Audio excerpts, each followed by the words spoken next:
Good evening, sorry.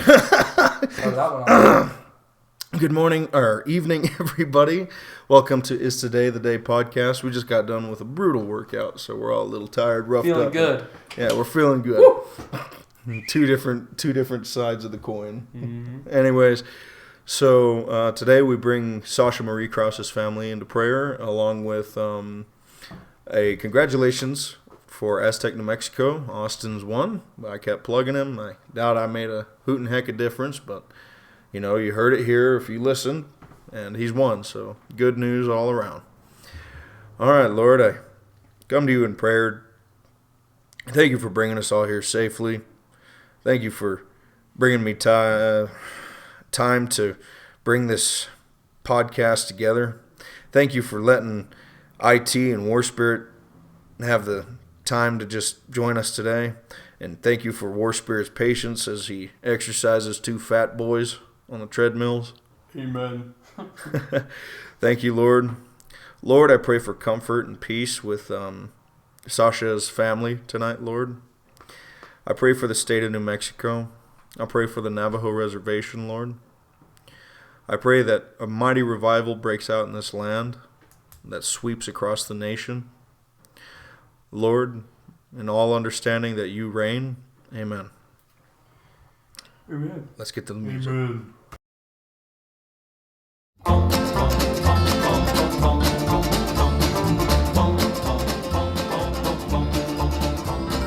You came down to this southern town last summer to show the folks a brand new way of life. But all you've shown the folks around here is trouble, and you've only added misery to their strife. Your concern is not to help the people, and I'll say again, though it's been often said, your concern is just to bring discomfort, my friend, and your policy is just a little red. Now ain't I right? Ain't you right? Ain't you right? It matters not to you how people suffer, and should they, you consider that a gain. You bring a lot of trouble to the town and then you leave. That's part of your communistic game. I detect a little communism. I can see it in the things you do. Communism, socialism, call it what you like. There's very little difference in the two. Now ain't I right? Ain't you right? Your followers sometimes have been a bearded, bathless bunch. There's even been a minister or two, a priest, a nun, a rabbi, and an educated man have listened and been taken in by you. All the country's full of two-faced politicians who encourage you with words that go like this: burn your draft card if you like, it's good to disagree. That's a get-acquainted communistic kiss. Now ain't I right? Ain't you right?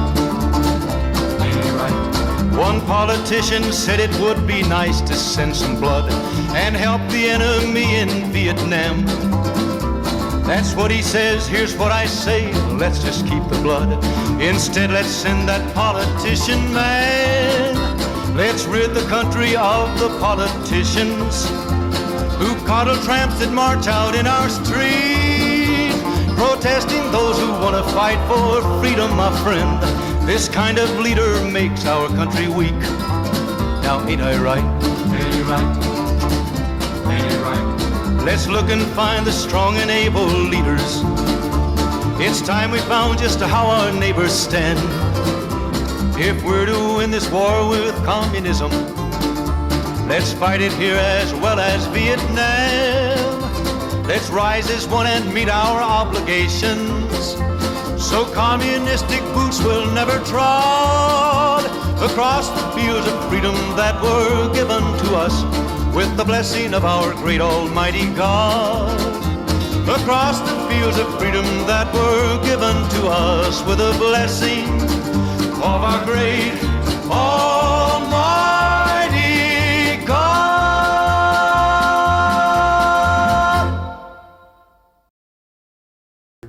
I like that song. I really do.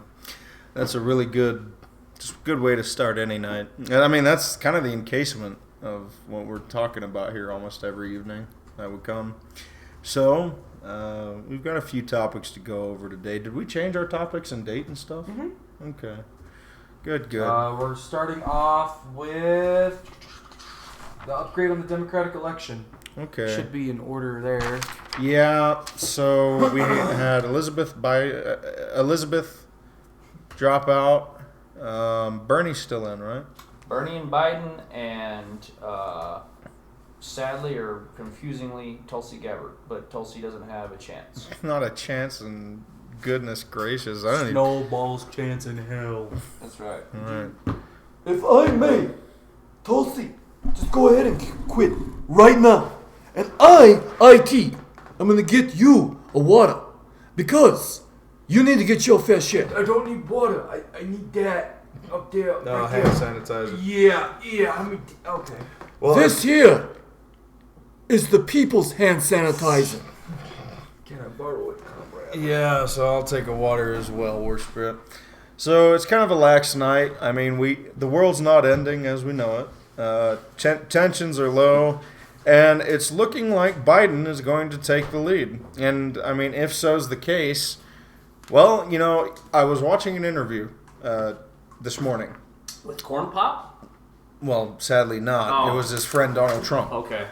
Donald Trump was talking, I believe it was on Fox News with somebody. Okay. And he said, I was preparing to fight Bernie.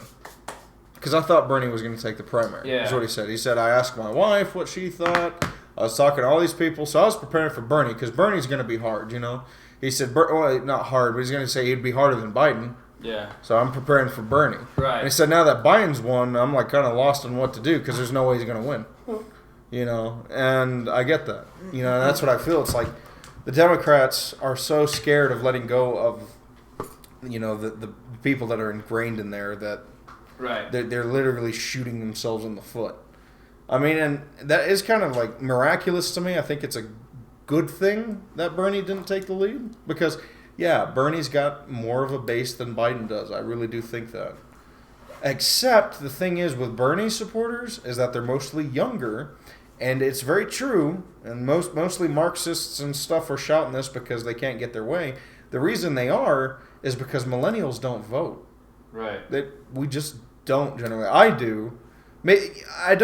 I haven't really voted for like sheriffs and stuff like that. I should. But like, you know, with like the small local stuff, I haven't voted. But every presidential thing, yeah. But as a disparage, you know, it's like it's a big difference. You have the old folk who vote for everything, you know what I mean? Yeah. They'll vote for, you know, Dog catcher. Yeah, you know, and then you have the millennials. It's like, I don't know, I kind of feel like, you know, rightfully so, I kind of feel like just kind of sitting home and playing games, or I kind of, you know, I had a whole long day at work and my boss hurt my feelings, so I don't really feel like going to vote.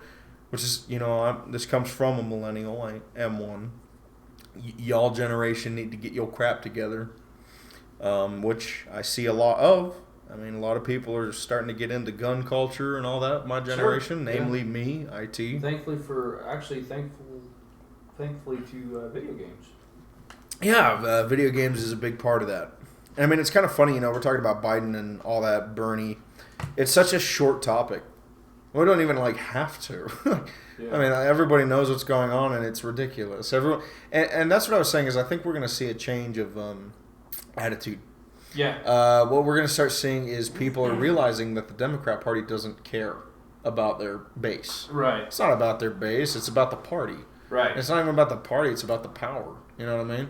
And, you know, you brought up an interesting topic. Party of voodoo. You do. Oh, sorry, that was Labyrinth. Yeah, Labyrinth. Who was that guy's name? He died recently. David Bowie. David Bowie. Huh, bruh. Hey, I couldn't even get the intro going right, dude. I'm messed up from that workout you put us through. I'm like borderline tired, which really sucks because I planned to stay up until I could take Shantana to her work, and then, you know, that's my girl, and so on and so forth. But yeah, no, I got a busy night schedule ahead, but I'm gonna have to like go to sleep now because I'm so worn out. So not really much a big update with the Biden and Bernie and Sherney and Murney. Weekend at Bernie's. Yeah, we've got. Locally there was speaking of socialists and communists running around. We've got a Democratic Socialist rally at We had. San Juan College. We had one On Super Tuesday. on Super Tuesday. I personally, I wanted to go. I really did. I was crying tears because I missed it. You know, I really wanted to go and meet all these fledgling socialists and, you know, smell all the body odor and see all the dyed hair. But I couldn't bring myself to go, Warspirit. I was just so busy, and I wouldn't have any backup because you were busy, and IT over here still hasn't gotten his own car, sadly. He will, though. Just got to get Well, out. Mr. IT was a little bit on the sick side, too. Oh, that's right. Yeah, no, I had to go bring him meds. Just kidding. I did bring him a card, though, to save him. Yeah, save him from lung cancer. Lung AIDS. Yeah. What were you talking about me though before? Carbs? Yeah, it's like, you know, I was just saying, like, you don't have your own ride yet. Facts? Facts. No printer? No printer. The hell? Never heard that yet? No. This guy. Some kid lingo. IT just looked at me. Facts? Facts? No printer? Facts, like facts, F-A-C-T-S, Yeah. F-A-X, right? That's the joke. I Facts. get the joke. Yeah. It was No so printer. out of nowhere. Yeah. Imagine needing a wireless connection to print a document when you could just use a telephone number. Right. Yeah, fax, no printer. Yeah, there you go. Isn't that what a text message is? No, that's what a fax is, you retard.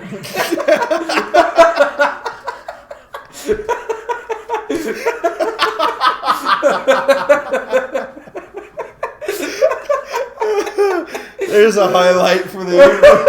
We'll be uploading that later. Is that what a text is? No, it's a fax, bro. Yeah. Well, I know. I was just saying, like, in a comedic sound, whatever. Well, no, in a comedic sense, it's facts. Facts, like F-A-X. Bro, no printer. Yeah, no printer. That's the joke. I get the joke. Okay. I just don't. Apparently you don't, because you're like, is that a text message? No, I get it. I was just saying. I'd almost don't want to explain where I was coming from because it was funny. It was just funny. Just leave it at that. Because This is the kind of crap that an old guy deals with, and he looks and he goes, hey, "The hell." hey, That's for horses. Spurg boy. Your horses. Okay, Tourette's boy. Yeah, I got a Twitch, by the way. It's kind of funny. Sometimes while we're doing the show, we are kind of, you know, we were looking forward to kind of talking about ourselves to some extent, like hobbies and that sort of thing. But anyways, kind of a funny note, like being it late in the evening and stuff, I got this like Twitch. It's kind of funny. It's random. I can never tell when it's coming, but it's like violent. I can control it more or less. I just kind of choose not to when I'm not like driving or anything. But it's like, you know, just kind of let it out on Twitch. I don't know what it is. I've been told that it's just my brain falling asleep because I don't get enough rest. It's very possible. I'm kind of an insomniac. But I don't know, Warspirit, like,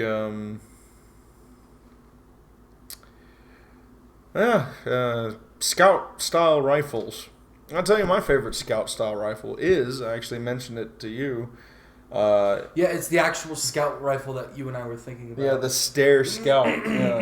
Yeah, Like, I that's don't know if we actually- showed this to you yet. We'll pull it up. So STEYR, the Steyr company, actually has a very famous... I even thought the same thing, but it's a scout rifle. Like the scope is positioned the exact same. Like, I didn't even think about that. So that model, the actual where the scope is located on the rifle, it's in front of the bolts and everything else. and that's the concept behind A scout rifle, period.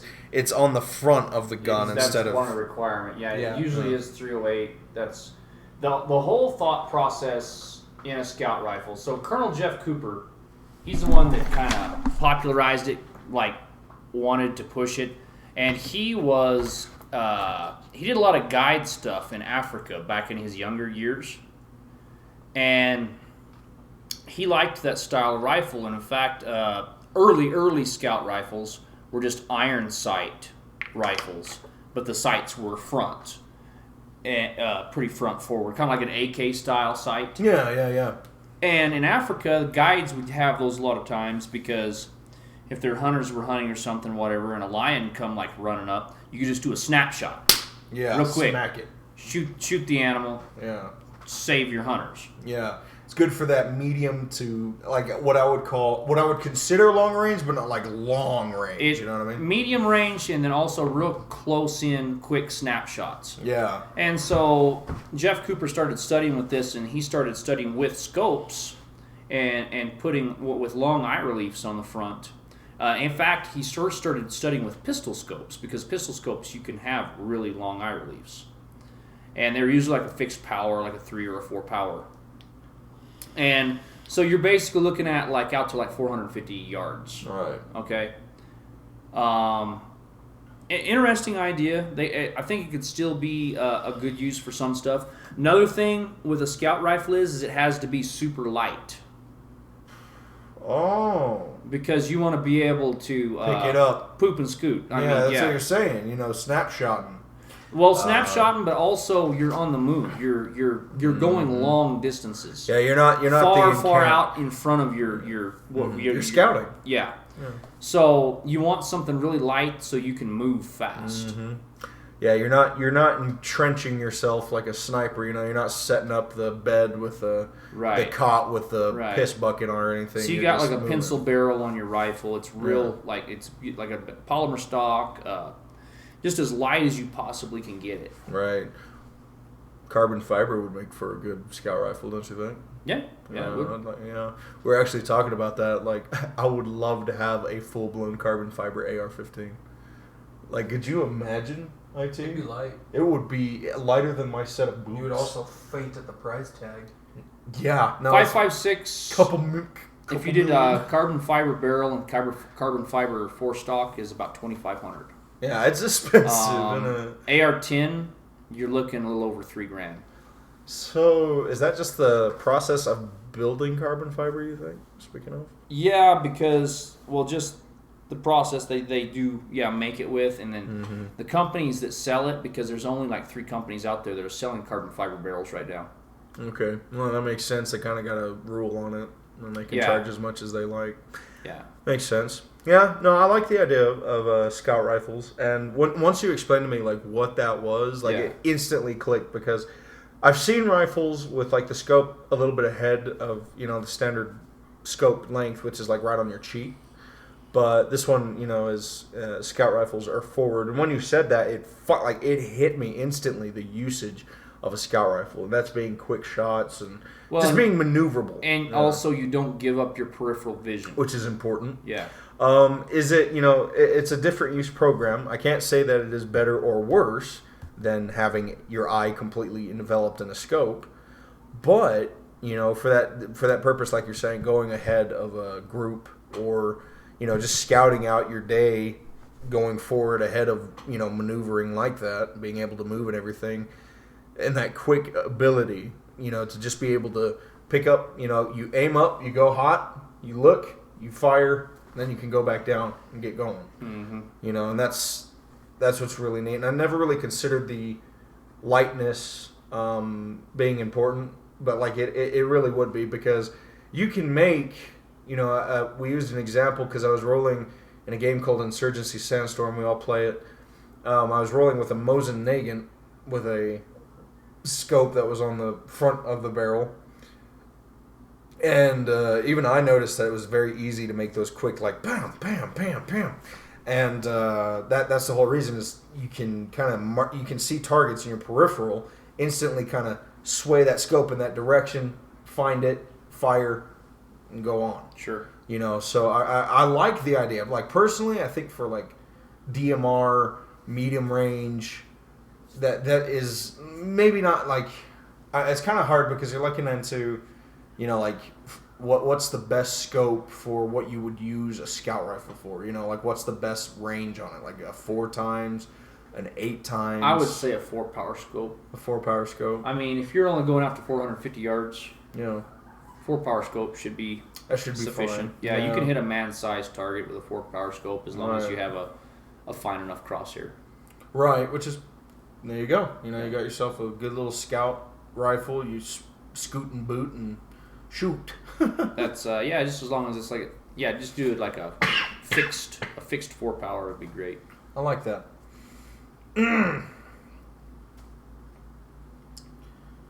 Surviving versus resisting versus submitting. So what is this note I'm looking at? So, I was listening to a podcast today, or kind of finishing it actually yesterday. Jocko Willink was talking to a young lady who, during World War II, she's a Jewish lady. Her and her family were thrown into Auschwitz.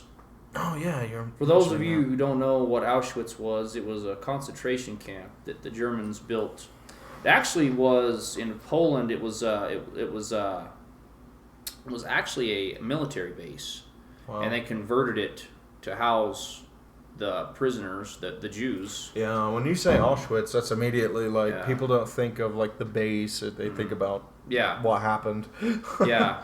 And they converted it with ovens and stuff and started genocide, killing thousands, millions of Jews. And not only just Jews, Russians, POWs, political prisoners. Americans, potentially, you know. I don't know about any Americans. Yeah, it would be very unlikely for that. No, I don't think any Americans. But yeah, no, Polish, huge Polish population. Yeah. Just POWs in general, you know, like you were saying, Russians and all that. Would mostly end up political prisoners at first, then it became Jews.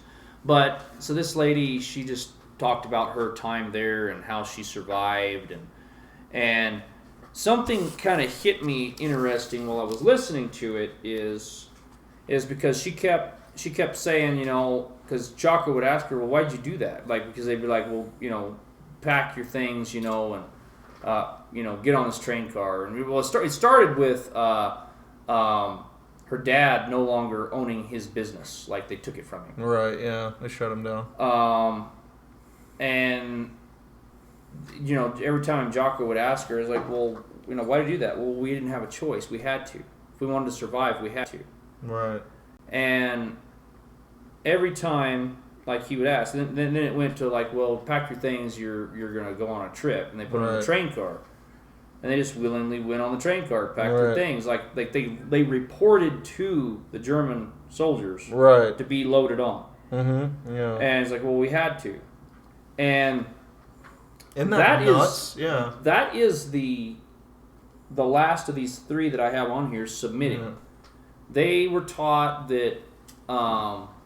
You know, they didn't believe that the Germans would do anything truly evil to them. They were already being persecuted, but they thought, we got to get along because it's our country too. Right. And so they actually had a sense. She said they had a sense of patriotism. Right. That, like, this was our job. This is what we needed to do. Right. So they submitted to all this stuff right up to like until she figured out like it was too late, where they were literally being stripped naked and shaved. Mm-hmm. Yeah. Like. Every bit of this. Yeah, and it's like a part of that. It's like, well, what have we done? They're not going to do anything to us. We haven't done anything to them. It was one of those things where people describe Hitler's like actual motions of battle, like, well, not battle, but like psychological warfare. As the frog in the boiling kettle. Yeah. Where he just kind of slowly turned up the heat. Until it was too late. Too hot. How funny that is! I actually said that on a phone call with my father today. I said Hitler took control by doing the frog in the boiling pot. How funny! It's like I swear. That's what it's described as. Yeah. So, and again, and like once she was at the camp and all these horrible things being done, it was too late. You know to resist. Okay, which is beyond me. Like, I mean, there was that one small group of Jews that resisted, but that's not the norm. Right. So you have three options when this stuff starts happening. You got submitting, resisting, and surviving. Submitting, we just went over. Surviving kind of goes along maybe sometimes with resisting, but surviving just doing things, because she kept saying, we did what we had to do to survive. Mm-hmm. If that was because and here's something that I didn't realize. Did you know that it was actually Jews that were put in charge of the gas, like running the gas chambers? So like they would like line they were up Jewish. and say, they were they Jewish. would say no, like no, no. press the button. Or? No, they were Jewish prisoners. Yeah. That were set to run it. How many people come in, turn the gas on, clean the bodies out, throw them in the ovens. The German soldiers were not doing any of this. They were just making everybody do it. And every 3 months, the ones that were running the gas chambers and the ovens, they would get lined up and they would get burned. Dang. That way, they just kept new people in because that way they kept fear over them of do this or you're going to die. Right. And that was part of in their minds, well, we have to do it to survive. And it kind of hit me, and it's like, wow, you know, what kind of evil are you willing to stoop to survive? To save your skin? Right. Well, that's actually an amazing thing. Like, I'm glad we went there. You know, people go primal.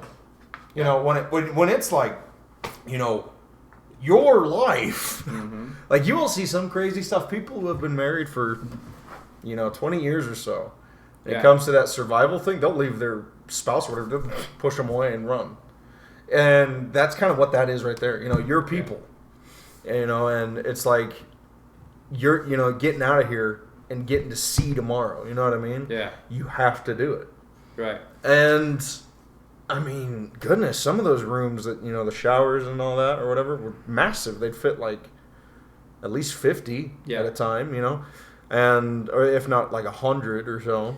She was in a part of Auschwitz where it was kind of like a part where they would actually pick more healthy Jews to go work in factories. So they would line them up every day. Yeah. She was picked to go to the gas chamber 4 times. And what she would do is she would sneak out of line and go hide. Wow. When the guards weren't looking. Because she was very small. She was only like 5'1". Yeah. And so she would sneak out of line because she was really thin, painfully thin. She said she was already pretty skinny when it started. And now much she's less really being small. starved to death. Yeah. And she had 2 sisters that made it with her. Her mom and her dad and her brothers and her 2 younger sisters were killed instantly once they got off the train. That's terrible. Yeah, because if they were older, they usually got killed instantly, or if they were very, very young. It's terrible. Yeah. So her and her sister survived together. And one thing her dad told her, because he saw her one time before he went to the gas chamber, because they were in the yard, like that first day. Right. And he told her to stick together and survive to tell people what they've done to us. Right. And that's what she did. And it was funny because Jocko asked her, he said, that's interesting, you guys, he kept saying, how we had to stick together the whole time. He said, I would think in that situation it would be easier to be by yourself, because then all you have to do is look out for yourself. Like that way, if you get some extra food or something, like if you're able, because sometimes she would steal extra food to be able to survive. Well, she would split it with her sister. Yeah. And she brought up a very interesting thing that I think opened his eyes in a different light, and something that I've said in survival scenarios a lot of times is, to have that group of people together is important. Yeah. And so one of her things, it says, if you stick together, you can look out for each other. That's and without that, she said the ones that weren't together, the ones that didn't have anybody, were the ones that usually either just willingly volunteered to go to the chamber to get it over with, or jumped on the electric fence that was around the compound. Right, yeah. Because she said they knew if they jumped on the fence in 20 seconds, it'd be all over. No kidding. Mm-hmm. That's terrifying. And it's, that's something even just, it's so evil, like we talk about it everybody, who's past a certain age has heard of the German concentration camps in the 40s, because it's a testament. Like when people say evil, one of the first things that come up is the Nazi regime. Yeah, when you say evil, you think of the Holocaust, and there's a reason for that. It's probably like, if not the most evil thing that's transpired in history, it's one of the top 5. Other than like Holodomor and the Soviet Union and everything else, or the Great Leap Forward under China, but there's still like concentration camps this day and age. As crazy as that is, and North Korea is about the same. Yeah, it's about the same. Let's go gung ho for socialism, everybody. Yeah, sounds great. But anyways, so the last choice in these is the one that the majority of the Jews did not take. But it just amazes me, when you see this stuff happening, don't willingly do these things. Right. Resist. Yeah. I kind of wonder, well, stuff was still like they were being persecuted, but not quite. What it would have been like if they would have started voicing out into, and I understand they didn't have the internet at the time, so maybe it would have been harder to get the word out. Right. But nowadays, if you're being persecuted this bad, speak up. Let the world know what's going on. Right. Even Hong Kong's been able to do that with things that has happened to them. Even with China commie internet, they were able to get it out. Hell, even coronavirus, how they're locking people in, in their apartments. That got out real quick. Right. And, and something that is weird, and I think it's like a cultural thing, as well as like kind of like something. I don't know what movie it was, but it brings up an interesting point. How come there's like, they bring in Jews by the hundreds, man, and these hundreds of Jews at a time would be herded into these chambers by like a maximum of like 20 troops. Right. And the fact, I understand that it's hard, but imagine if you could actually have that ability to rally people like that. And what I mean is, like, you're one of these Jews, and you've been put on this train, and you immediately start to smell something is up, and then you start saying, hey, guys, we need to do something. Right. We need to act up. Like that in your train car to be able to be like, when these doors open, we're going to rush out. Right. And we're going to grab a gun. You know what I mean? We're going to tackle one of these soldiers, and that's what we're going to do. Right. You didn't see, like, I know it probably wasn't recorded. I'm sure some stuff like that may have happened. But I think... Yeah, very few, So that's weird to me, Like I said, I think it was like a cultural thing, as well as like, oh, well, we didn't do anything, so they're not going to do that to us, That's just it, and they truly thought that, and actually I'd like to bring this up real quick, because they kept being told by their elders and stuff, her dad and everything, that God wouldn't let anything happen to us. That's what he kept telling her. Right. God won't let anything bad happen to us. And I got news for y'all. Ain't how it works. It's really not. That's not bad talking God, neither. No. It's just... Well, think of David's power. David just didn't sit there and let God slay them. David, he himself took the sword and slayed his enemies with the assistance of God. What's the word? I don't know if it's mutually exclusive or reciprocal. It's one of those kind of relationships. Well, where you have to give to get. You know what I'm saying? So, like, even take, the blood of Christ, you have to accept it. You know what I mean? It's just, you can't just like, Christ.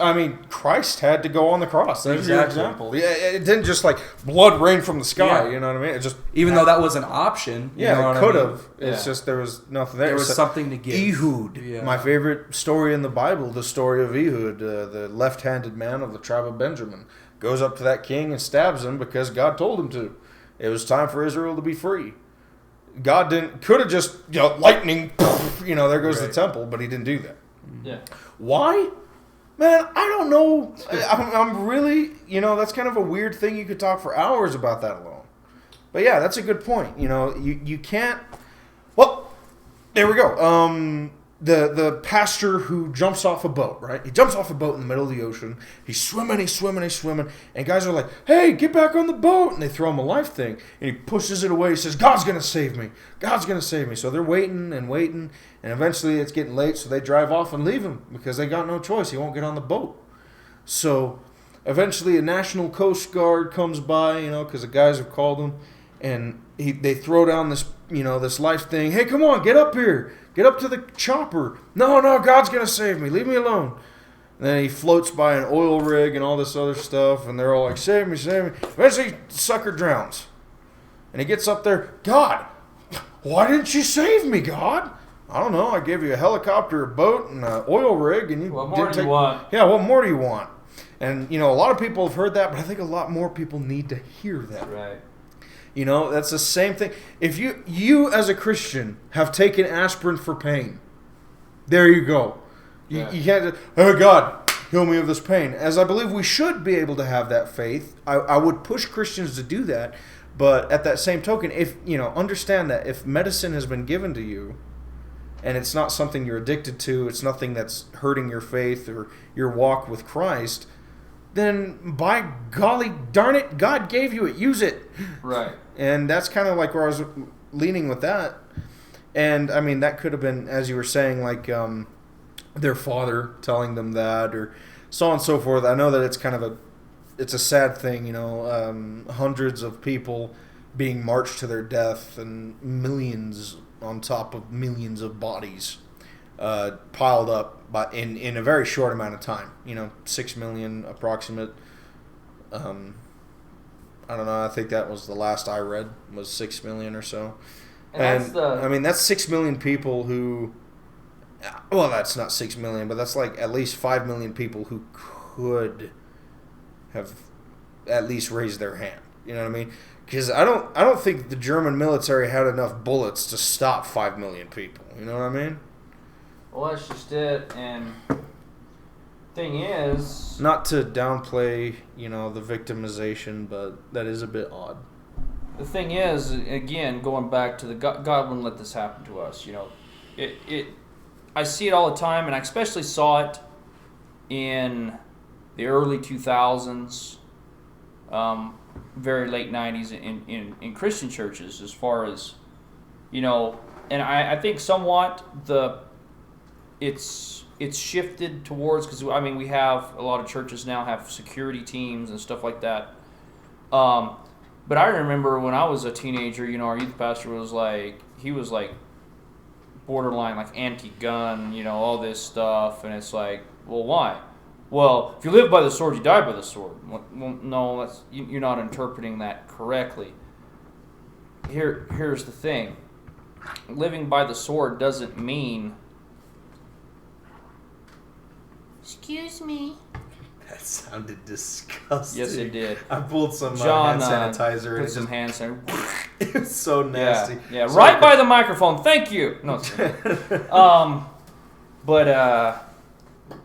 So I think back then and some still now, they think that God is just gonna either gonna save. Or I've heard him say that. Well, God will save me or I'll die. It's His will that I die. No, what about your family? God puts you in charge of taking care of your wife and your kids.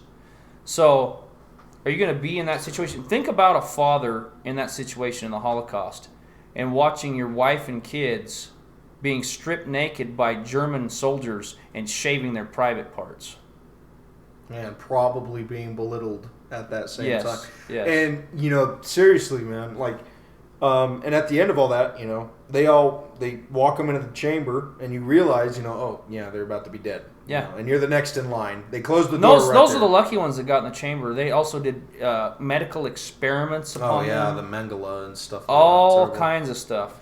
Yeah. So the thing is if you want to be able to avoid that, then you need to have the tools of resistance. And one of the tools of resistance is the Second Amendment. I wouldn't give a hoot in hell for a father who feels like it is not his place to do something. Correct. That's anti-God. Yeah. My goodness. Do something. Say something. I mean, at the very least, a good father, will crawl on his hands, bleeding, bones to save his family. Right. He will beat that door down to where his fists are nubs to get them out of there. So the first thing that they messed up with, and this is all of Nazi Germany is they allowed their guns to be taken away. Absolutely. Step by step.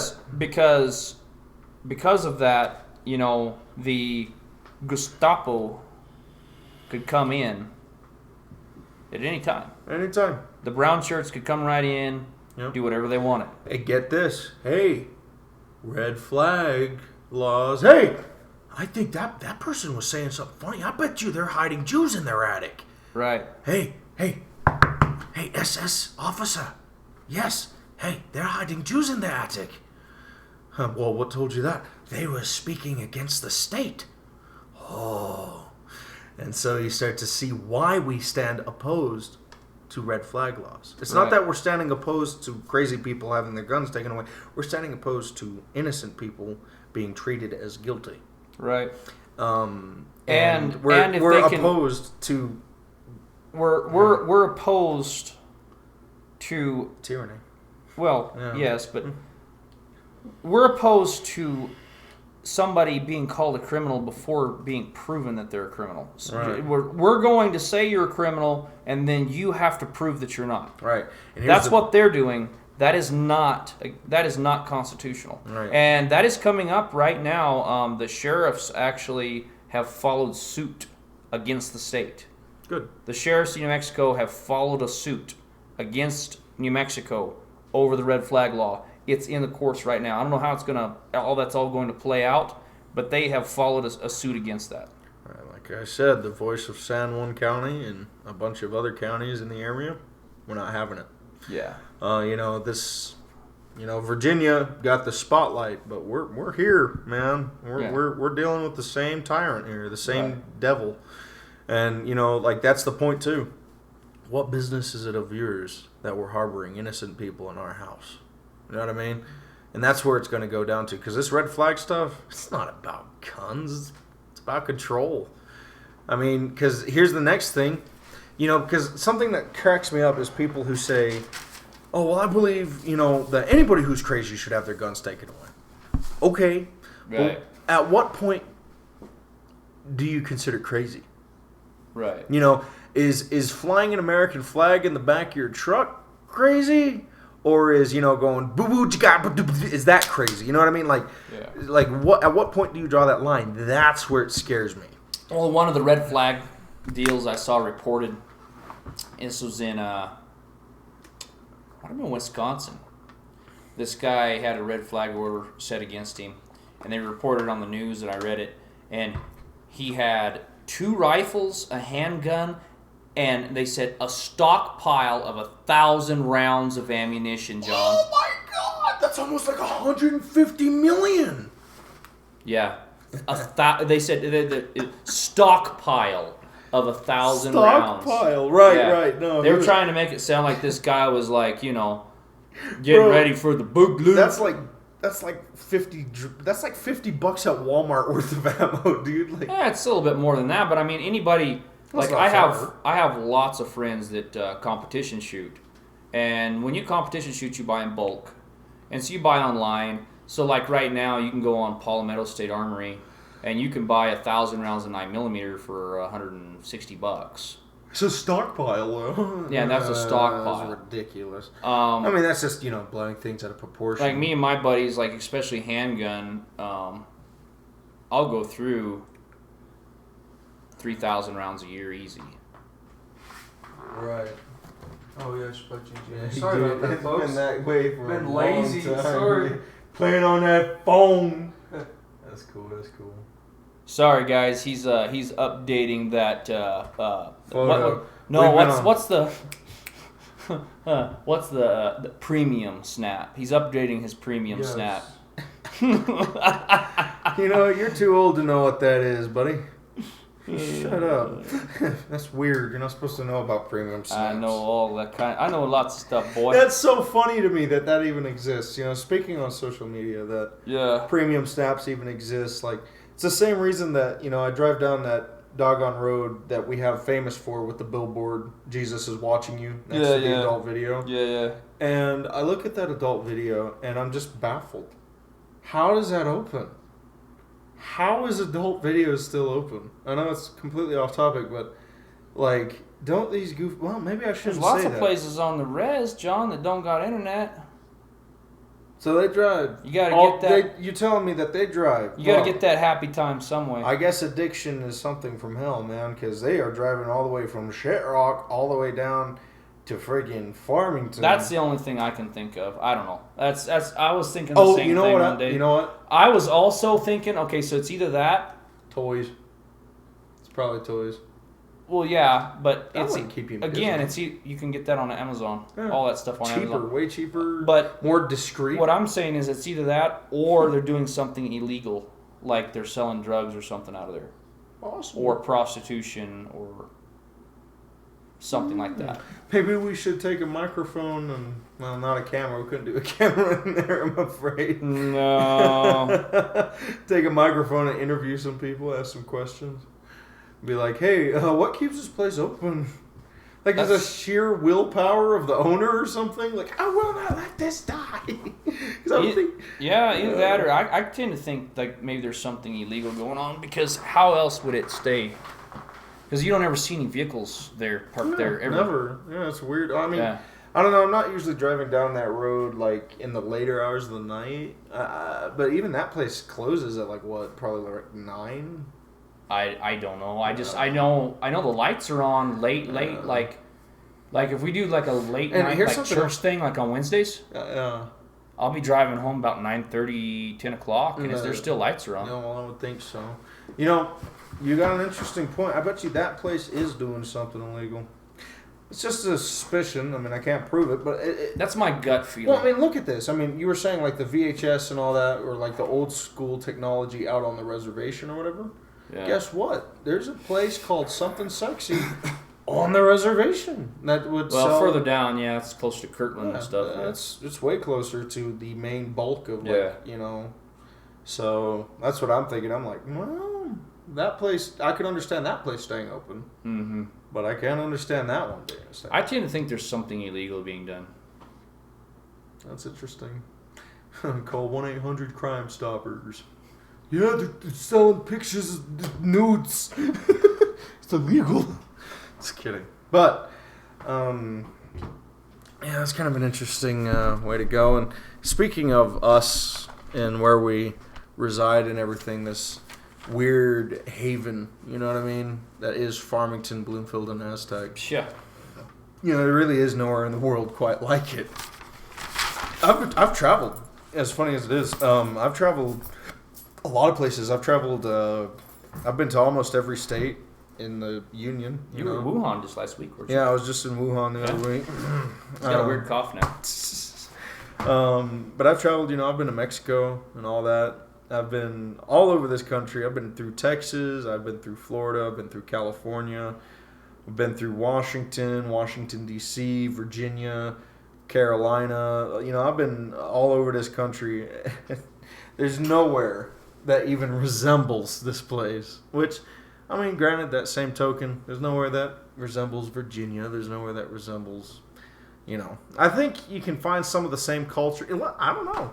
Like, even in San Juan County, you go to Albuquerque, it's a different world out there, man. Yeah. You go to Durango, it's a different world. Granted, Durango's got a problem of their own. There's so many homeless people there, man. Like, that's what I say. I drive through there a lot, man, and it cracks me up in a kind of a somber, cynical way. It's like every time I drive through it looks more like a third world country. Right. Yeah, the money is like huge. There's millions going into the city every day. You know, they're throwing a lot of money down.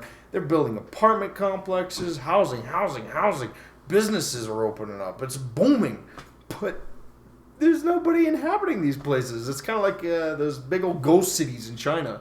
There's just nobody there. Right. You know, and it's it's too unaffordable. Again, government screw up, you know. But yeah, I don't know. We're talking about hobbies and stuff. Well, what's your hobbies, Warspirit? Drinking the blood of my enemies. Yes. Well, sorry. Yeah. No, I like outdoor stuff. I'm into backpacking, shooting sports, tinkering on cars, just a little bit of everything. That's cool, man. I like to hunt. You're kind of in a sense like the American man, you know, like, and that's what I think we should all strive for, and it's kind of been lost, you know. And most people your age on the conservative side are, you know, they're outdoorsy like that. They do stuff like you got yourself a cool little car that you work on, you know. You got yourself, you know, you like radio stuff. That's very clear. You know, you got your radio big time. Yeah, I like that. Yeah, you do radio stuff like nobody's business. You know, I only know one other guy that could probably, you know, outdo you in the radio department, but that's because it's like his whole like freaking, he's religious about it, and he's kind of a douche. So, you know, screw that guy, because at least you're not a douche, you know. But no, that's, you know, and that's useful too. I mean, you're kind of the trainer here. You know, I opened up the show, and I kind of was just coming from like I mean, I could probably go find one of the first 2 episodes where it was just like me. Like the first episode was me and IT just goofing off, but right, you know, we were having fun, and then the second and third episode or so. Speak for yourself. The second and third episode, I was, you know, it was just me, and I was like talking about like my take on like oil and like Iraq and the Middle East. Like that was when that those boys were taken hostage out, and like there was that British ship. Do you remember that? It was like some like pirates or something boarded it. I don't remember, but of the Caribbean. No, of the Somalian. Oh, okay. No, it wasn't that. It was like Iraq or Iran like took these ships from them, and like England was asking for American intervention or something. Did they tell them that you're the most terrible pirate I've ever heard of? You're right. Well, at least you've heard of me. Yeah. You know, that's cool, man. Like, you know, we are individuals, and you know, speaking of like updates and everything for the show, I really want to actually start making this look like an actual podcast, you know? Like I want there to be kind of like one, like I was saying, we need to do a photo shoot, so we might have a face reveal here soon. You know, just kind of cool, you know, show us off a little bit in a picture, and then at some point, I really want to get like a webcam going. I want to get a solid background, you know, and that sort of thing, and just have us 3 kind of leaning into the mic with a camera on us and that sort of thing, where we can, because I think that you know, like as much as voices and everything is, there's a body language that is just tenfold for podcasts, and I think will really take off if we start getting into, you know, because I was talking to someone who's a specialist in marketing. Trust me, I've been doing this, and I actually talked to them, and they're like, well, I could tell you a few things that you're missing right off the bat. One, the first thing they suggested to me was transcription, and I'm far from that right now. Like, watching every show and typing every word that's said is like... Well, you could get it, captions, autofilled captions. Yeah, but they're always like ridiculous. There's pretty good algorithms you can use. Okay, well, I might look into that and get that transcribed. So, I could do like, we could say something and people could, like, you know, actually kind of understand us, because even when like someone's quiet, you know, like that would help. And people like to read as well as they like to watch, and it just kind of brings you in, getting into like anchor points, which I think we do that pretty well. Like, you know, we cover what we want to as we need to right off the bat, just get it covered. And I would like to be able to actually like have a show. Like, I think we'd have a lot of fun if we were on camera. You know what I mean? Like, just being able to convey and like make motions. You know, it's like the next step up. Yeah. So I think, you know, we need to start looking into options for that. I understand that, you know, our location is secret and all that. And that's why I was saying maybe like a solid background so nobody could like knock it, and we could still use this as a kind of like studio / whatever we need to do. Location sometime. Or move location. The only thing we're really lacking in that department is like a proper like laptop and everything, and we can't really move this one too well. So, like I have big plans for the show, and as for me and like my hobbies and everything, I've always been kind of I say, man, I kind of live life off and on, as a young youth pastor told me, as much as I didn't like him saying it, but he was right. He said, you're always up and down with God, like a roller coaster. Mm-hmm. And really, that's true. I'm up and down with everything. And what that's resulted in is kind of a sad, like, I'm sad pretty often, And when I am happy, I'm really happy. And when I'm sad, I'm really sad. It's that up, down, up, down. And I'm not like bipolar or anything, nothing like that. I just, I have a weird look on the world, and it's always changing. I'm always learning. And so what I do, because I'm generally a sad, romantic type, I write, and I like to create. Like when I'm sad, I like to create things. I create videos, media, writing. Just like to create things. Video games. I mean, that's any millennial, whatever. Video games are great, but there's been some nights I found, like just sitting down with my little pen and paper before bed, it helps me sleep at night. I get a couple thoughts written off. Not exactly like a journal, just more like a little thing. It's like, think of a phrase once a day, Try to make a phrase in your head. And maybe that's something I'll start doing for the podcast, is have a new phrase. An inspiring quote or whatever fits.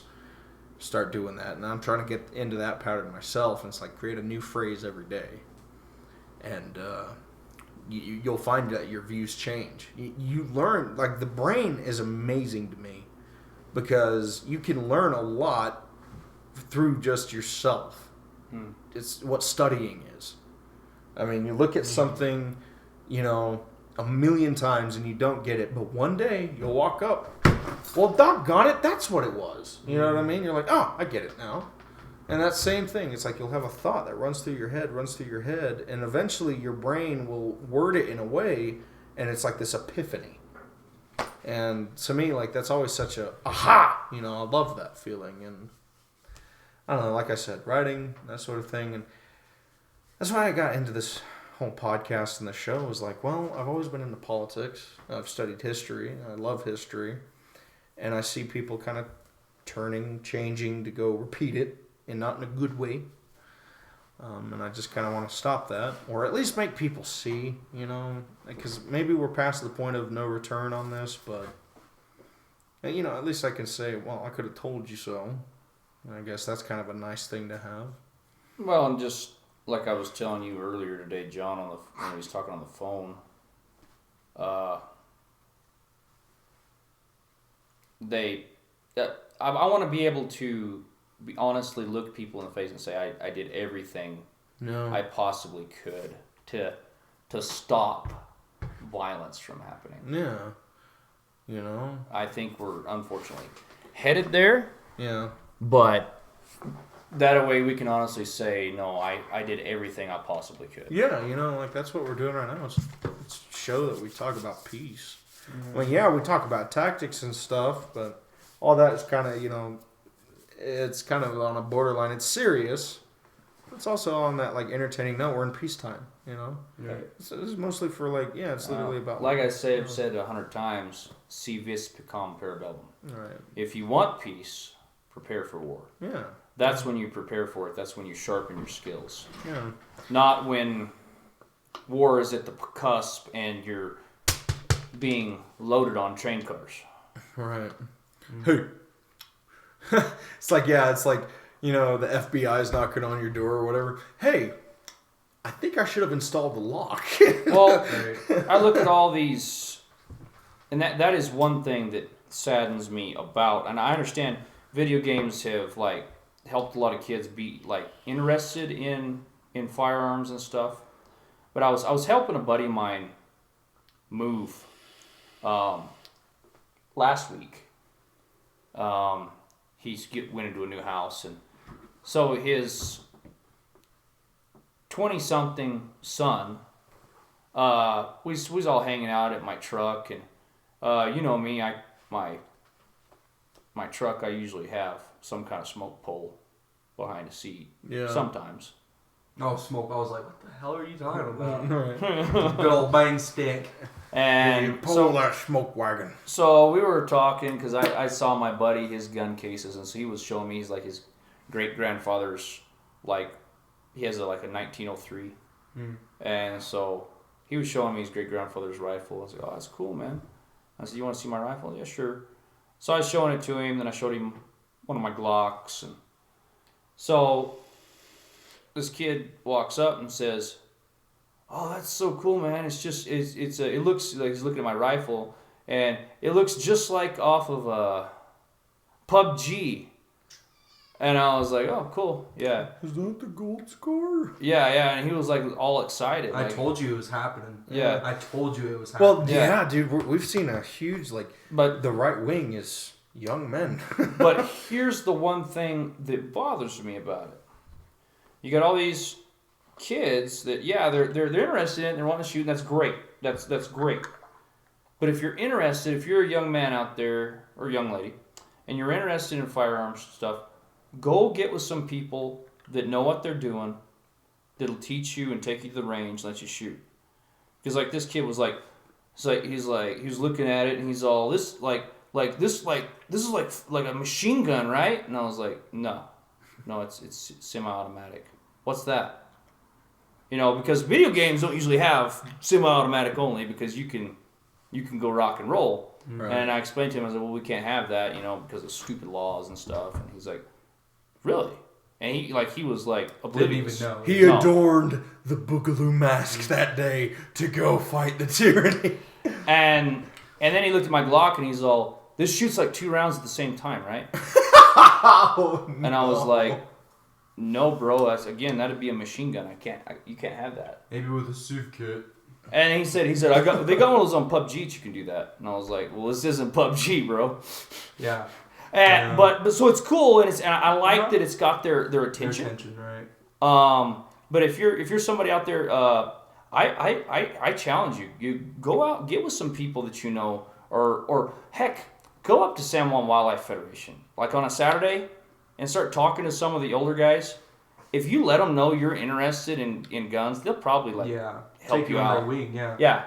There was a video recently of somebody who took their Glock or whatever, mag in everything, chambered around, racked it or whatever, boom, and he didn't mean to. Mm-hmm. I thought I emptied the mag, and that blew my mind. That dude! I see that on. It was a. I did. He has a full magazine in his Glock, as what I'm presuming. He cocks he racks it back with his finger on the trigger twice, and on that third one, that third rack, when he lets the slide back in, boom, he fires. Yeah.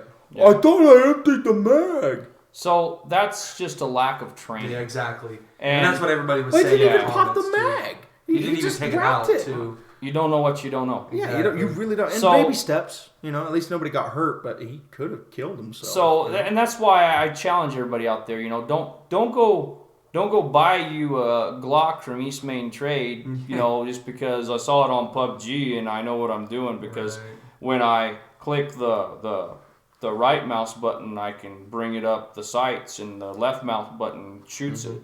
It's a little bit different than that. Yeah, and we love guns and we love going crazy, but even in our going crazy, never, ever aim the firearm, even accidentally. See, that's an interesting point. Don't even do it accidentally. How do you do that? Just don't do it. Aim it at something that you care about. Well, never let the muzzle cover anything that you're not willing to destroy. Yep. That's one of the firearm safety rules. And, when you're first learning that, it is a little bit, you might forget. I actually found it funny when I first started playing Sandstorm with you guys, and the characters, and it's cool, it's a cool game. But, all the characters, they're sitting in this, the back of this, truck, when you, pull up to, certain parts of it, and the barrels are all sticking at each other's heads, and I'm thinking, real life, that would not be Winnell. Hit a speed bump. Half the team. Yeah. I just shot Marvin in the face. That's right. Why'd you do that? You hit a speed bump or something. But that was a good movie. That was a good movie. I do love Quentin Tarantino and his weird foot fetish. He makes good movies. He makes great movies, but yeah, he's a weirdo. Well, at least he hasn't touched any kids. Right? No, yeah, as we know, yeah, and he's open about his foot fetish. He's just like, hey, I like feet. Which, I mean... And I really like Uma Thurman's feet, because she was in several of his movies. Just whatever, fine. You like feet? Good on you, bro. At least you're not pulling like a Dan Schneider and like licking like kids' feet. Like, right. Dang. I know you want to lick them. Like, that dude was weird. He's the Nickelodeon, one of the head dudes at like Nickelodeon. Oh, yeah. Yeah, it's that guy. And he's weird. like, like iCarly and stuff that. Like, they had one where they had like their toes painted. Like, there's a lot of weird feet stuff in that show. Really? Like, and I never noticed it as a kid, but like this dude made a documentary on it. He's like, this dude Dan Schneider's a creep, man. And they were, I think a lot of them were underage. Well, oh, they were. Were they underage? Oh, yeah. Like iCarly, when she first aired, was like, what, 14? Really? I don't know. I remember that like everyone my age had like a crush on her, and I don't know. I liked Sam personally. I still like Sam. She's dating who's she? I can't remember. It's like a African American fella. I can't remember what's his name. Let me look up his name. Sorry, I just figured. Yeah. Anyways, yeah. Just a funny thing. Good on Quentin there for not touching kids, as far as we can tell. I mean, as far as we know, we don't know. Everyone in Hollywood's kind of an open criminal. You're pretty much a pedophile. Yeah. But anyways, so getting back to on the PUBG stuff and everything. I like talking about Quentin's thing with feet. I'm just kidding. It's really like bottom line is. 6. So she was pretty young. Bottom line is get firearms training. If you want to go shoot, go get some training. There's lots of people to teach you out there. But I love the fact that some of these kids are coming up and they'll be like, oh yeah, and they'll know the name of the gun and all this. And I didn't have that as a kid. Like when I was a kid, like if you wanted to learn on stuff, of course I was in that realm. Crack open a magazine. And so I knew all these different guns. And then my friends, like when I first started going to school, they were like didn't know any of it. They're like, what is that? Right. It's a Ruger. Right. Or whatever, Because Right. a lot of my friends would go out like to my house, and that's usually what we would do on the weekends is we'd go shoot. That's usually how I feel around car guys. Well, that there's a 67 Subaru Tang. The hell? And I'm like, well, I don't know how you could just tell that. I don't think that actually exists. But I was like, for example, right. It's like, what? Oh, you don't know what that is? I thought you were a man. There was a poon at the end of it, at the front of it, and it would be. Poontang. Poontang. Toontang. I don't know. That's hardly even a curse word these days. I guess not. Maybe not. It's kind of more like a slang term that's like saying like willy whacker. You know what I mean? Like it doesn't hurt. Poontang isn't considered a curse word. I don't know. It's probably derogatory, but it's not as bad as like the other pussy or whatever. Yeah. Exactly. Snatch. Twat. Okay, let's just name all of them. Let's do it. No, we're not gonna do that. But, speaking of Del Taco, right? This guy needs to be delivered from Del Taco. Why? I need to, man. Because he eats there all the Del time. Taco's good. I love it, Del man. Taco's so good. I fight myself every morning when I'm driving down that road. Do I turn out some Del Taco? Yeah, I'm always talking about Del Taco. When my girl asks what I want, Del Taco. I want Del Taco. I love Del Taco. They got good fries. They got good burgers. They got awesome burritos. Amazing, yeah. I love Del Taco. Oh my gosh, You're making me hungry because I haven't eaten all day. I'm starving. You guys want to go to Del Taco? Let's go to Del Taco. We might have to. We might have to run to Del Taco. No, after the show. Go to Macca's. Gonna go to Macca's. Go out to McDonald's. Go get myself a fillet of fish. A fillet. A fillet. Oh yeah, have you seen the commercials that Arby's is doing against the fillet of fish? Because Arby's has they have like a new fish sandwich. Yeah, this is fish. They got some hilarious ones on Facebook, like the one. Really? You know the meme where it shows like the guy with his girlfriend, like he's holding hands with the girl next. This one shows like the fillet of fish is his girlfriend, and like the Arby's one. Yeah. Pretty much PR by anybody. Yeah. I'd like to see what Mrs. Wendy has to say about all this. Wendy's is fantastic, which we were talking about. Yeah, man, I didn't realize that there was this whole porn fetish with Wendy about. Oh well, there's that, but I was more meaning like how brutal the Wendy's social media is. He was telling me about that the other day. Yeah, because they will wreck these other companies on social media. Rule 34. Anyways, do you know Rule 34? No, I don't. Internet? If it exists, there's a porn of it. If it exists, there is porn of it.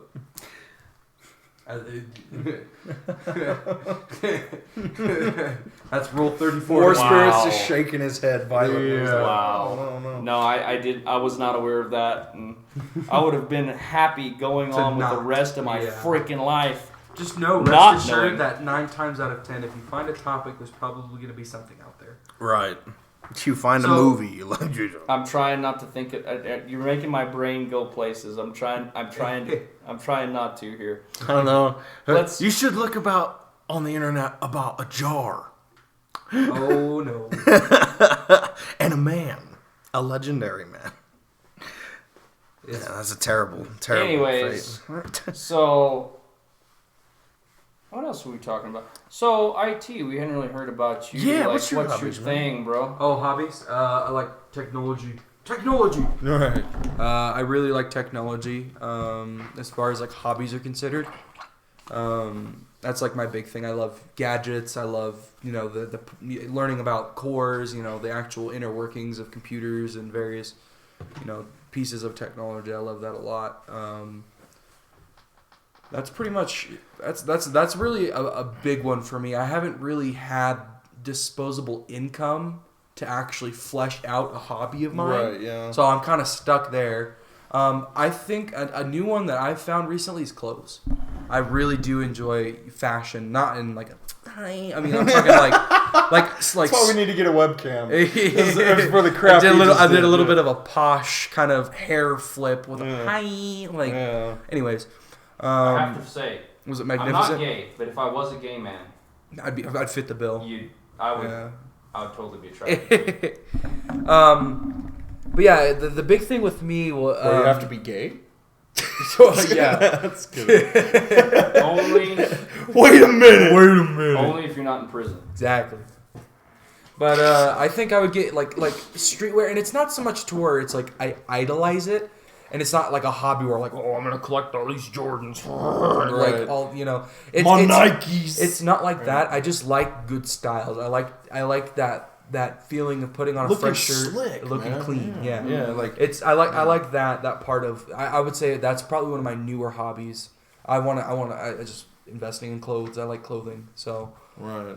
That's cool, man. Yeah. No, I kind of tell besides that. technology. I like I used to I used to collect like Milser. Apparently I got the hiccups.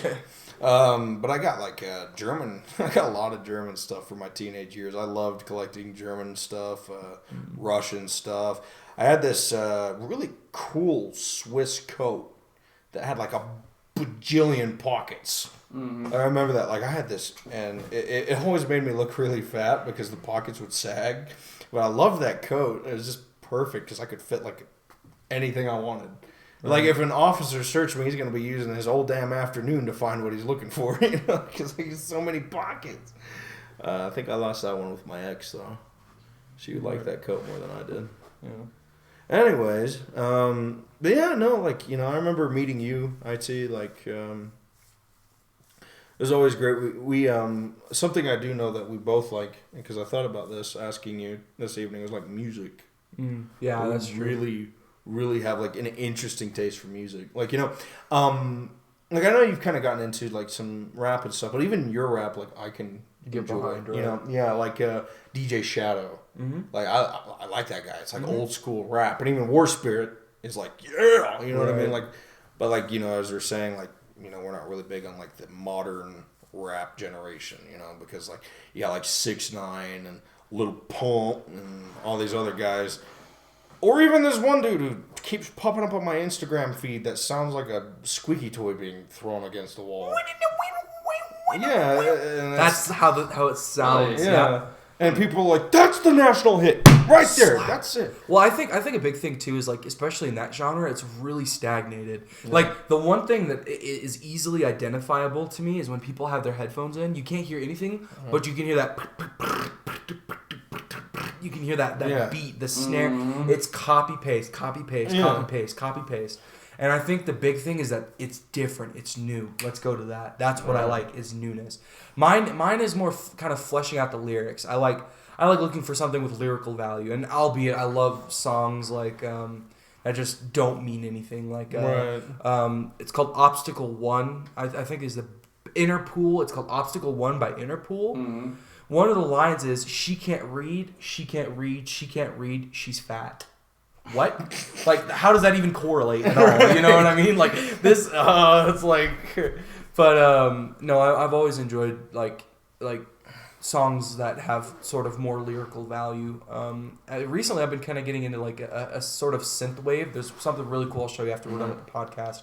It's like, it's kind of like a glitch rock. I'll show it to you, though. It's really, really interesting. Sounds really neat. Yeah, it's really cool. Can synths make it? Yes. Yeah. People have been railroad saving them. That was a big brain reference. I didn't get it in the beginning, but no, it's like digitalized rock. It's really hard. It hits hard. I think I've heard it. I think I was listening to a cyberpunk album. It's kind of like that. I'll have to show it to you though. It's really really I've gotten into that, and growing up, like music wasn't huge for me. Yeah. Like yes, same here. It wasn't huge, but like my first like dive into my own music was like Rammstein and Skrillex. Yeah. Which I mean, Rammstein is pretty cultured and cool, but like every 12-year-old or whatever like me at the time, like I was probably like 14 when Skrillex was big. Yeah. I was. And you see, the thing is, I was how old? You probably were like 10. How old are you now? I'm 4 years older than you. I'm 22. Okay, so I was like 10. Yeah, and I started. That was where I started too. Was like electronic. Yeah, and like Skrillex was just something that hit, and I liked Skrillex, and I still will time to time. Like I'll dig Skrillex because like the bass, like now that I have like subwoofers and stuff, it's like that sounds pretty good. Gives me that. But it matured in time, and I love music. Like what would you say if you can right off the top of your head what your favorite band is, Warspirit? Or like right now, or artist, band, whatever, like music wise. Like right now? Yeah, like right now. Time's up. I really don't have a favorite. I listen to everything. Yeah. And I have a pretty wide range of music, like as far as songs are considered. Mine isn't so much. I like an artist like. John and I are pretty big fans of a guy named Mark Lanigan, and that's probably one of the only artists that I can really like follow, like as far as liking an artist, liking his production. Well, I want to know about him. Yeah. You know what I mean? Like he's just someone that's grabbed my attention that it's like that's awesome. Yeah, because nobody else has done that. There's no musical artist.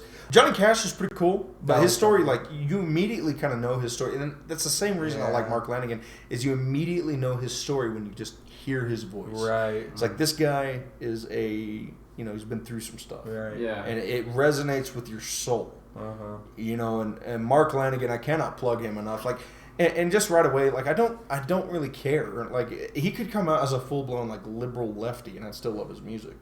Because what he sings about still resonates, big time. It sings to everybody. Like I don't know what he believes in, and I don't really care. And I'll plug Mark Lanigan if I ever could. Man, he's gonna be the first guy I go to buy like an intro for this song. I'm thinking Night Flight to Kabul on his latest album. Yeah. Gotta be honest with you, I checked his stuff out. Never, you wasn't a big fan. Well, I mean, if you checked out that Blue album, that one it sucks. Yeah. If that's all you listen, it's not great. But there's this album he did with a band called Soul Savers. Paper Money. Probably I played it. Easy, one of the best productions he's ever made. It is fantastic. It's amazing. I'll show it to you. And I've always kind of described him as like Johnny Cash meets Nirvana. Yeah. That's actually not a bad thing. Yeah, he's from an ex-rock band called Screaming Trees. Have you heard of Screaming Trees? No. I nearly lost you. Something like that. Mm-hmm. Yeah, really good band. Pretty good. He actually was friends with Kurt Cobain. He was friends with Kurt Cobain. He did a piece with Kurt Cobain. He did the theme song of Anthony Bourdain's around No Reservations. Not No Reservations, the other one. His other show. I can't remember what it was. I don't know why when you said theme song, Jeopardy entered in my head. Yeah, Right. that's funny. No, Anthony Bourdain. It's like I've traveled the world, and I really like that. He was good friends with Anthony Bourdain and Kurt Cobain, which I'm like, dang, is his music that depressing? Just people kill themselves. People killing themselves. What is he? The hired musician of the Clintons? That's a good one. I like a lot of music, but I can tell you guys, you'll know all the names and all this stuff, and I like lots of different songs, like a lot of. But you can't like throw it, yeah. But I don't know the name of the you're song. not I know the the songs. Mm-hmm. Yeah, you're not the only one. I got a buddy, that Gavin fella I talked to you about. He's that same way. He's got music, and he loves music. But, like, it took him forever, because there was this one band I'd play sometimes, and he's like, that's the one! I love that band!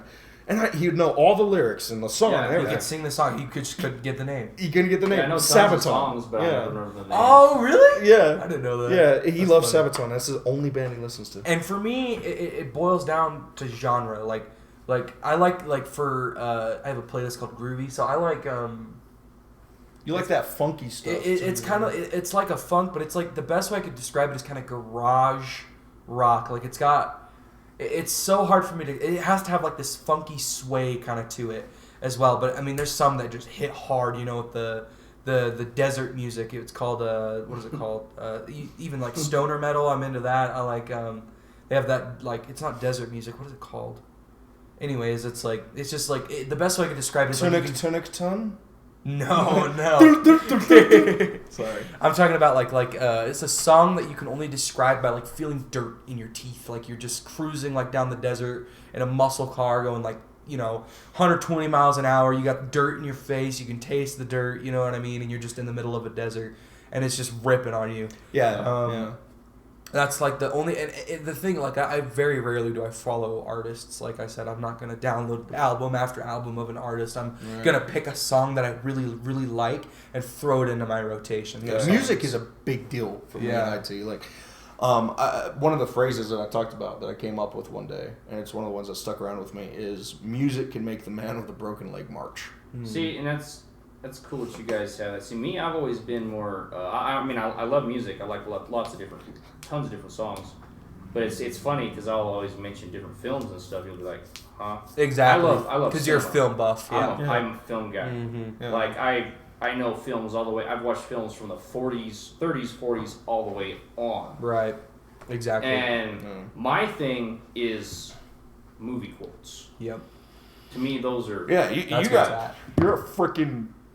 You're not just a library. You're the freaking Vatican's underground library. A walking pop culture reference when it comes to movies. And that, by all means, that's really awesome. My thing. And you know what I think? A lot of millennials aren't really big on media. They're big on like media. They like a lot of millennials really, really, really, really too much love the Marvel series. Mediocre films, but everyone loses their freaking mind over them. I really don't get the attraction to most superhero films. The only superhero film I really liked was Logan. Yeah, Logan was a fantastic piece. Yeah, did you? Have you seen Logan? Is that the one where he ends up figuring out he's got some disease and dies? He's old. He's old in Logan. He's very, very old in age. I wasn't a fan. You didn't like it? It did seem like it was like trying too hard to be dark, but yeah, that's true. I liked it. I liked it because of the tone, though. Like it brought the mechanics to a different area. Yeah. The Doctor having a seizure and the entire Earth just quakes. Around him. It's like that's pretty badass. Pretty freaking cool idea, like on paper. And the reason I think like millennials and stuff like music is a big deal is the whole idea of that's been around since even before the 80s. I'll tell you what I'm going to do. I'm going to start my own band and rock and roll. You know what I mean? Yeah. That's still around. And now it's as easy as ever to do it. It's easy as ever. And the easiest music to make is that. Becoming a SoundCloud rapper. I get that. I had buddies that tried to do all that, and I was never. I never. But it's also was into the whole band thing. I'm like, really, guys? What do millennials do all the time? They're moving from one thing to the next in record time. They are extremely music allows you to do that. With a movie, you gotta sit down for 2 hours and your attention is on it, and it takes up those 2 hours. And that's why, and personally, I'm not that bad, but it drives me nuts when I'm trying to get someone to watch a film, and they're over here, they pick up their phone and they're like looking at it. and you're like, your favorite part of the film is coming up, and you're like, dude, what? Oh yeah, I'm watching. Oh, the hell you ain't? You're on your phone. Yeah. But that's why I think music kind of, because music, like every song is like a pill. You know what I mean? Right. It gives you a rush for whatever you're wanting to feel. You know, like I listen to weird stuff. Like Tom Waits, he's cool. Like he's different. He's different, bro. Yeah. Like he was singing through a megaphone into a microphone Really? in like the 70s. Like this dude is different. Another thing I like about films, and I guess you can do this with music too, but like I like to sit down with the wife and like watch a movie with her. Yeah. And she's funny. So she hadn't watched a whole lot of movies before me. She didn't grow up doing that. No. And so I've been able to introduce her to some of the classics. Like she had never seen Back to the Future. Mm-hmm. She had never seen like lots. I'm a big fan of a lot of the '80s movies. 16 Candles. Those are some awesome films. I mean, hell, most of the pop trend stuff we got. The Breakfast Club. That's a classic. That's a cult classic. Yeah, that's a cool classic. Yeah. I like The Sandlot growing up. Sandlot was Sandlot. great. Oh my I've seen God. The Sandlot a bazillion times. You're killing me, Smalls. How can I have some more of what if I had some more of nothing? Yeah. The Great But- Bambino. See, I also like a lot of, and she hadn't seen these, and she likes them too. Like the old spaghetti westerns, Yeah. Oh my gosh, yeah. like The Good, the Bad, and the Ugly. Yes. Hang 'Em High, Fistful of Dollars. Those are all Clint Eastwood movies. And then, of course, pretty much anything with John Wayne. I pretty much have every John Wayne movie ever made, Yeah. That's awesome. You know, speaking of John Wayne, including Stagecoach, which was his first film. Yeah, very good. it's only like How was he in it? it was only like an hour long or something. I haven't seen Stagecoach. How is he in it? Like He's his first good, act. but You can tell that it's kind of like. you can tell he didn't know what he's doing. Mm-hmm. But it's good. I mean, the boy's been out like rustling cattle his whole life, you know. Actually, no. His dad was a pharmacist. Oh, really? So he kind of had a little bit of a lofty John life. Wayne had never ridden a horse until he went to Hollywood. He's like the And epitome of like a cowboy. And his name, he changed his name. His original name was Jonathan Merriweather. That's still badass. And he said he thought it sounded too girly, so he changed it to Wayne for film. That Phil when Merriweather is the name of a PMC in GTA. Yeah, in a video game. Actually, I think it was Merriweather. Really? Is what yeah. That's cool. Either way, I think he could have been. You know, there's a lot of American legends named John. Hey, don't mean to be a narcissist. You got Johnny Appleseed. Yeah, Yes, I absolutely am. You got Johnny Appleseed, Johnny Cash, John Wayne, John Eastwood, John. Jonathan Evigilans. No, films are cool. Like, I mean, films sway people. They change opinion, and that's what's kind of messed with me. And while I'm not huge on films, I don't stay on top of films. Just like, like you, I watch a lot of older films. There's a lot of old references you'll make that nobody on earth will get. That's part of my generation that I'll get, and most of the time, even I. Like you say stuff that people in your generation will be like, haha, yeah, I remember that movie. Yeah. Me, no, and I may have even seen it. I just won't remember it. Yeah. Just like that same Well, kind not of like everybody has that kind kind of cognitive, where you're like, I'm able to throw, oh, that's by this. Like you were saying, we had an argument when we came to the show last Friday because I was listening to Three Little Birds in my truck. Oh yeah. And you were like, you started singing that other song, which is "Don't Worry About a Thing." Mm-hmm. Don't worry, Well, or no, it wasn't that. That one's by Bob Marley. The other one you're saying is "Don't Worry, Be Happy." Don't worry, be happy.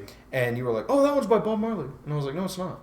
It's by a different guy." You're like, Yeah. "No, it's by Bob Marley," and you looked it up on YouTube, and the first thing came up was a Bob Marley video, and all the comments were saying, "That's not by Bob Marley." Yeah. And we had this whole thing, and I was like, That's the whole it's reason because why I thought it was because it was on Yeah, YouTube. it's and I 'cause- was like, oh hey. Yeah, me and you, like me and this guy, this guy not in that specific song, but in many other things, we index it.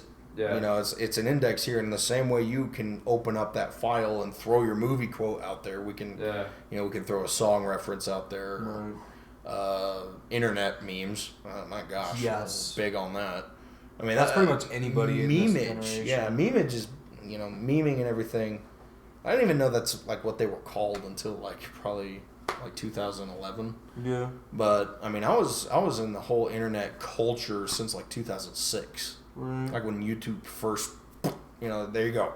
Google Video was a thing. It was an actual platform.